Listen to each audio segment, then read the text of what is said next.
One of the performances of some very talented people. And I said, we're going to get him to work for us. And then I said I was going to put him in.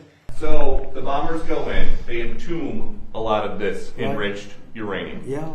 At this point, do you need a deal with Iran to go get it? Or have you thought about just a covert, daring, send in the SEALs, send in the Rangers? But I didn't want to be Jimmy Carter, you know. I didn't feel like being Jimmy Carter. So that's off the table. We did. Well, we thought about it right at the very beginning, before we did what we did, before we destroyed their entire military.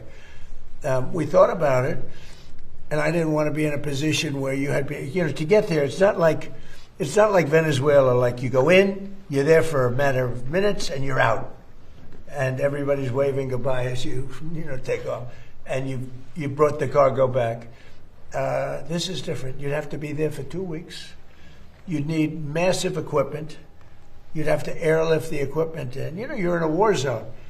And there was a time at the very beginning when we thought about doing that, because they would have not been watching, but they would have found out. I mean, during a period of a week to 2 weeks, you would have had a major construction operation, because that plane, and more importantly, those people that operate those planes, including the mechanics, that flew for 37 hours round trip. Think of that.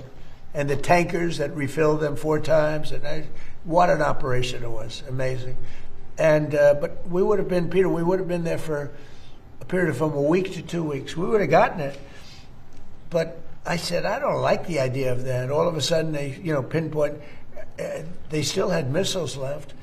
That means they would pinpoint you and just keep lobbing them in until one gets through, and people would have gotten killed. So I didn't like it. We could get it right now. I don't think they could stop us if we wanted, but there's no reason to. It's entombed. You use a good word. It's entombed. Frankly, probably, and there's another one also. It could be 10. And we've heard you want to meet with the new Ayatollah, the new supreme leader. I don't want to meet, but if I did meet, I'd be honored to meet him. I'd like to see if we make a deal. But if we make a deal, it's possible that I would meet him. I'd be okay with it. Would that happen here in the U.S., White House? Oh, I don't know, Peter. I haven't really heard too much about it. I didn't suggest it, but some people have suggested it. If it happened, it would happen. I'd be respectful. I mean, he was fine as far as I was concerned.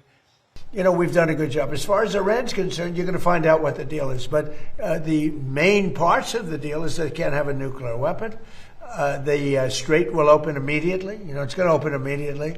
And we've largely swept for mines. We have the most sophisticated mines. They're underwater minesweepers. I actually said to somebody, one of the generals, why underwater? He said, because usually it's hostile.